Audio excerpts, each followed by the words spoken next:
নমস্কার বন্ধুরা, আশা করি তোমরা ভালো আছো।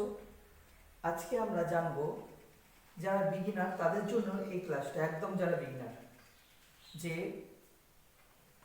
গিটারের কয়টি তার হয় এবং তাদের নাম কি।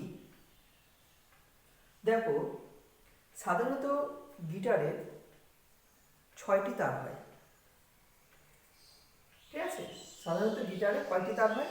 6টি তার হয় এবং তাদের নাম আমরা যথানুক্রমে যেভাবে থাকে সেভাবে আমরা করেছি, ঠিক আছে। দেখো, গিটার 6টি তারের নাম যথাক্রমে ই, এ, ডি, জি, বি, ই, ঠিক আছে। তাহলে কি ই, এ, ডি, জি, বি, ই। আবার অন্য দিক থেকে কি হচ্ছে 1, 2, 3, 4, 5, 6, মোট 6টি তার, ঠিক আছে। এই 6টি তার এবার দুইখানে ই পাচ্ছি, এই দুইখানে ই পার্থক্যটা কি?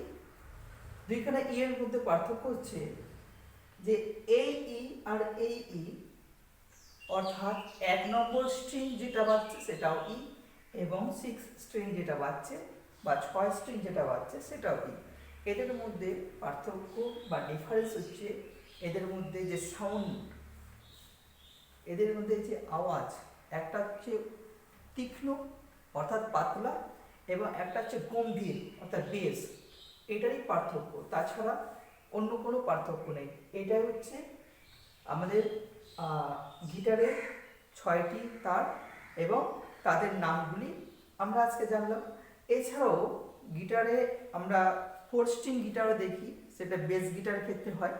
4 স্ট্রিং, 5 স্ট্রিং, 6 স্ট্রিং, এগুলো হচ্ছে বেস গিটারের ক্ষেত্রে হয়। বেস গিটার আমরা আজকে এই ক্লাসে বেস গিটার নিয়ে আলোচনা করব না, আমাদের সাধারণত লিড গিটার বা স্প্যানিশ যেটাই আমরা বলি সেই গিটার নিয়ে আলোচনা হচ্ছে, তাই সেই গিটারের স্ট্রিংকে নিয়েই আমরা কথা বলবো। অনেক ক্ষেত্রে 7 স্ট্রিংও দেখা যেতে পারে কোনো কোনো ক্ষেত্রে, কেমন, কিন্তু সাধারণত যেটা হয় সেটা নিয়ে আমরা আলোচনা করছি।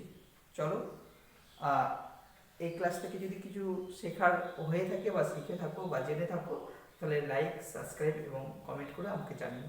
চলো, আজকের ক্লাসটা এখানে আমরা শেষ করছি।